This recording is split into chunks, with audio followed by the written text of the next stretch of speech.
Welcome to Colonize the Ocean podcast, where we discuss oceanic colonization, exploration, and education with your hosts Adam Jewell and Brendan Traxler.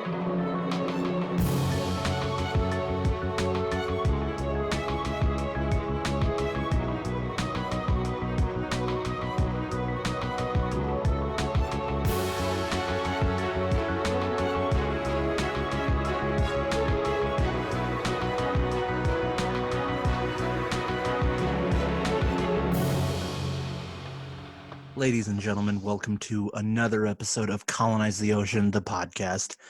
I am Adam Jewell. I am your number one host today, and with me is number two host, Brendan Traxler, the founder of Atlantis Sea Colony. Brendan, how are you doing today? I'm doing super. How are you, Adam? Oh, I'm just awesome. And, I should take that back. I am not the number one. I am the number two. You are the number one. And, for reference, means we're an oceanic podcast. I am the Aqua Lad to your Aquaman. This just got weird. Is it? Did you know that Aquaman has a sidekick? Because I just looked it up a little bit ago. We've got a bunch of fish, too, that are sidekicks as well. So, you could be one of the billions. No, I want to be Aqua Lad. Because, okay. I'm not going to fight you on it. Whatever you want to do. I know that you're more of a Batman guy, but for the sake of the podcast, I think we just need to stick with oceanic references. I agree. Now, would you consider yourself more of a blonde, Triton wielding, gold finned Aquaman, or like a Jason Momoa Aquaman? I think they both have their place. But, I think if we want to segue into what we're talking about today, I think we should move over to maybe like a Kevin Costner in a Waterworld or something along those lines. Yeah, but he wasn't Aquaman. He was pretty cool. You're just. We need to work on our segues a bit. You're doing a good job, but you just completely just dismantled my banter about Aquaman. I'm not sure too many people want to listen to your banter about Aquaman. All right, guys. Today we are talking about seasteading. So what is seasteading? Seasteading is the concept of creating permanent dwellings at sea called seasteads. The term is a combination of the words sea and homesteading. Pretty simple.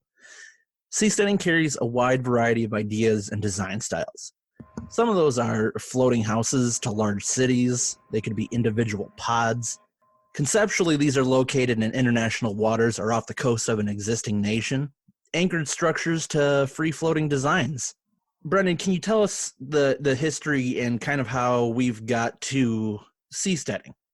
I think even before I knew what seasteading was, there's a Principality of Sealand, which was probably one of the most famous micronations, as they're called. And basically, it's very much the concept that seasteading has, where it was back in the 60s, a man named Roy Bates started a radio station on an abandoned sea fort off of England just to bypass the strict radio laws at the time. Unfortunately, that radio station fell within the international waters of England, and so therefore the English jurisdiction forced him to move to another sea fort that fortunately was a little bit further out, and he was able to declare it the Principality of Sealand. When you are talking to the seasteaders, this often does come up. To this day, it still exists, and we'll put in the show notes the website and the wiki and stuff about it. It's actually a pretty interesting read.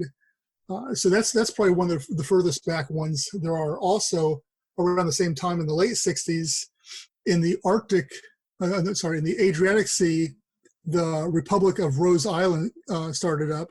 Unfortunately, it didn't last very long. It was basically a big commercial platform. But the Italian government at the time thought that it was more of a way for these individuals who were living there to get by without having to pay taxes. So the Italian Navy confiscated and ended up destroying that at the end of the 60s. Those were the two of the bigger ones. There were some other smaller ones that have been tried but haven't really been of any notoriety. Also, oil derricks and other station platforms have also been looked at in the past, and even to this day they're still thought of as a potential for a seastead possibility. You mentioned the Principality of Sealand. Now, do you remember a few years back there was a guy that was on, and you'll have to correct me on this, he was like kind of on a seastead or one of these like oceanic platforms where he was like running an online casino or gambling business. Like, is that ringing a bell? Like, because I kind of remember this, but maybe you might know more. That does ring a bell. I don't remember if it was off. Man, I don't remember. What we'll do is, because that's a good point, I'll do some research, see if I can find that. We'll tack that in the show notes as well as for information on that, because that does ring a bell. There was something about that, but I don't remember the details on that. We've talked about the history of seasteading and kind of gave a definition of what seasteading is. Now, there's been a movement, recently in the past few years that is trying to, I guess, organize this movement. So a lot of you may have heard of the Seasteading Institute. Modern day seasteading has the Seasteading Institute as an organization to help facilitate and evangelize the world to this cause and vision. The Seasteading Institute, TSI, was formed in 2008. The Seasteading Institute, TSI for short, was formed in 2008. Patrick Friedman with Wayne Gramlich founded the Seasteading Institute. PayPal co-founder Peter Thiel financially backed the Institute as well as helped give it mainstream awareness and media coverage. The general idea behind the Institute was to operate mobile floating communities in international waters, which were at least like 200 miles out, and in turn allow for the creation of micronations. In 2009, TSI patented a 200-person floating resort known as Clubstead. Although it has yet to be built, it was the first time a major design had been patented for the seasteading movement. I think one big thing with the Seasteading Institute is when you're talking to a lot of these people who are involved with it, all the way to Peter Thiel, as you're talking about, these were all well-known libertarians. So a lot of it see as a big political move, as we've talked about with the other micronations we talked about earlier, that politics seems to be a big driving force on all this as the new world. When Europeans would come to America, they saw it as this new world. And I think that a lot of the seasteaders, and even those of us looking at underwater colonization as well, that's what we see the ocean as the new world. It's this new ground to form the governments we want to, the business structures we want to, and et cetera. And so I think even though the Seasteading Institute doesn't come out and strictly say that, I would be surprised if that wasn't really a key element of it as well. Yeah, and we'll get into a lot of we don't want to become a political podcast by any means, but we have to talk a little bit about the politics side. And we'll get into that in a little bit. But first, can you tell us a little bit about another organization called the Ocean Builders? Yeah, actually, there was several different organizations that either work alongside with the Seasteading Institute or are in the business of making seasteads. And the most popular one, or not most popular one, but the one that's had the most recent notoriety is the Ocean Builders. Not only do they have if you check out the website, which again will be in the show notes, I think it's ocean.builders for anyone who wants to look it up. 2019, actually, the year we're recording this, they coined as the first international seasteaders off the coast of Thailand when they set up a small seastead. Basically, what was a couple, Chad and Nadia, were set up to live there.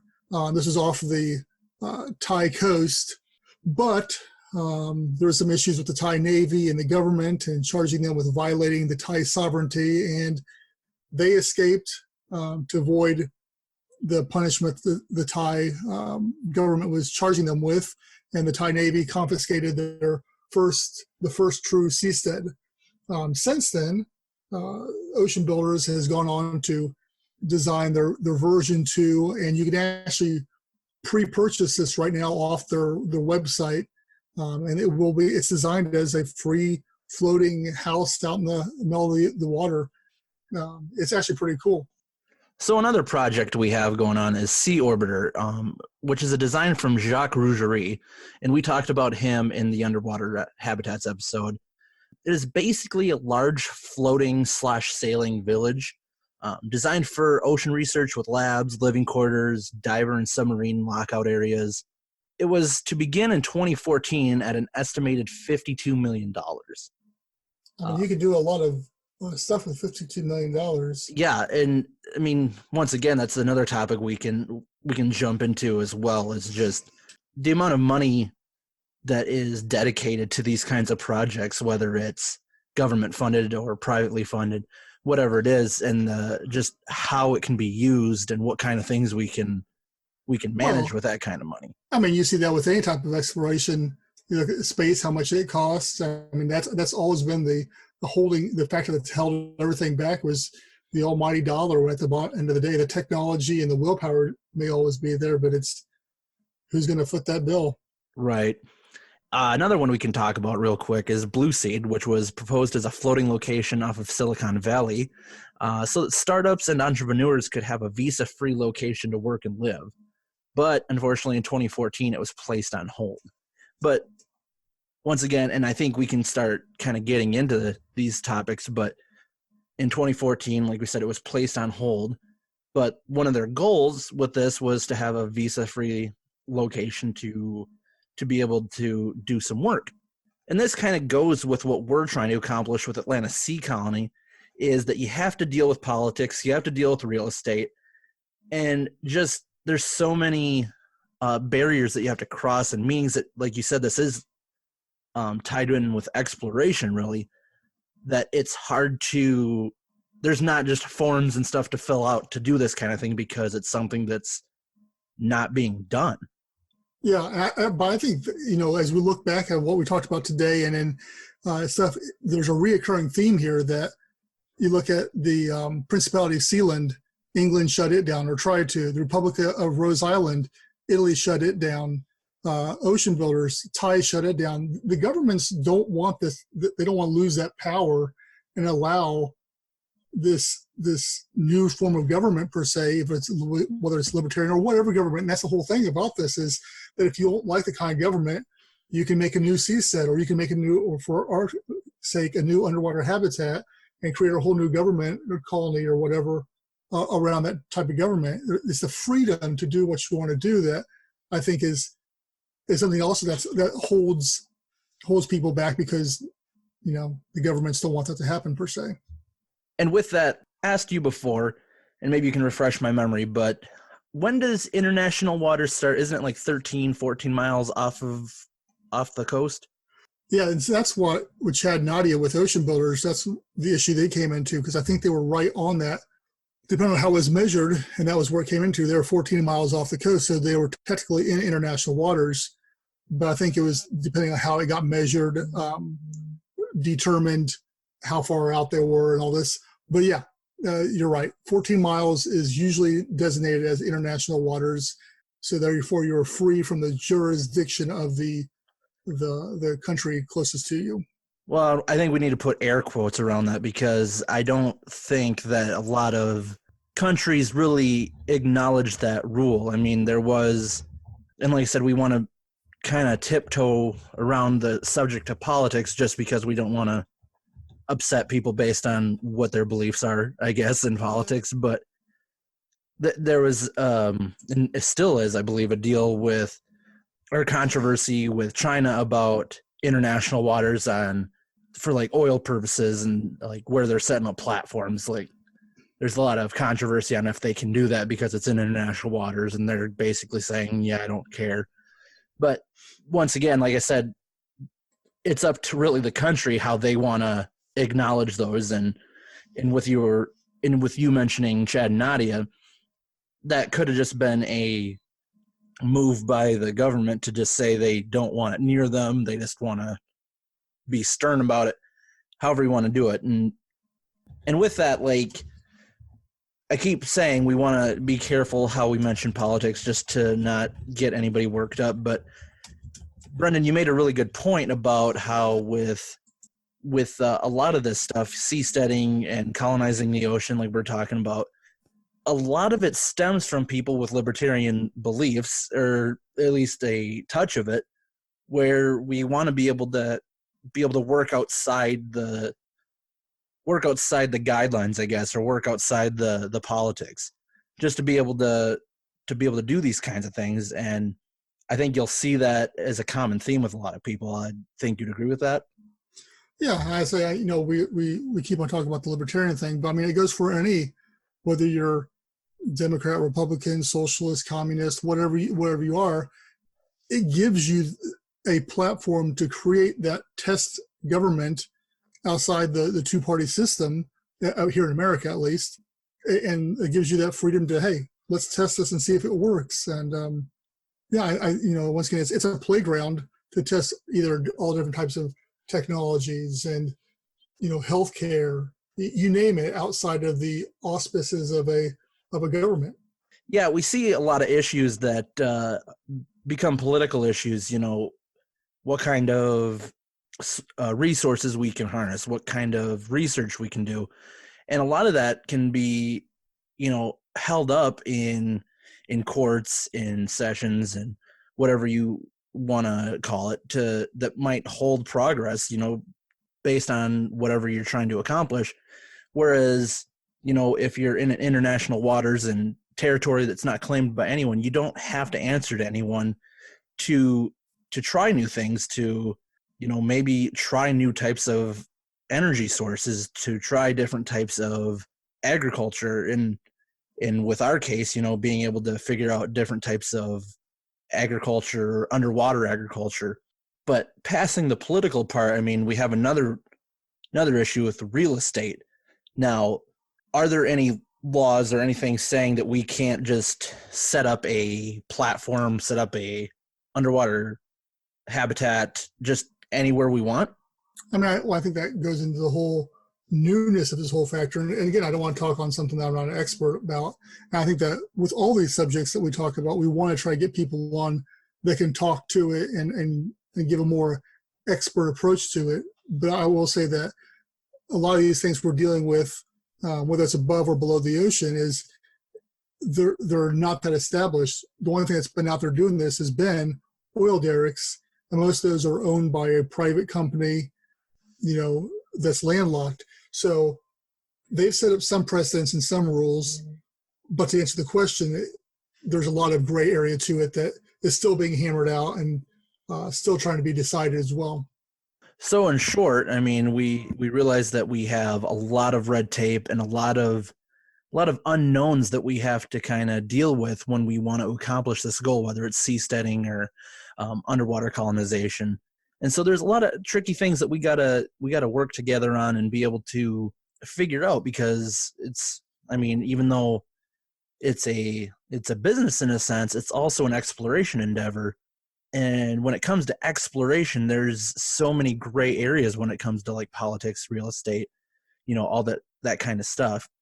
But to give you kind of a teaser, we got on our next episode, we got Carly Jackson joining us. She's actually the host of the Seasteading Today podcast and works with the Seasteading Institute. And she answers a lot of those questions for us, and we discuss a lot of that stuff with her. And it's just an interesting subject all around. And she had a lot of insight, and she's been able to be in this business for a while. So, Brendan, is there anything else you want to tack on for seasteading?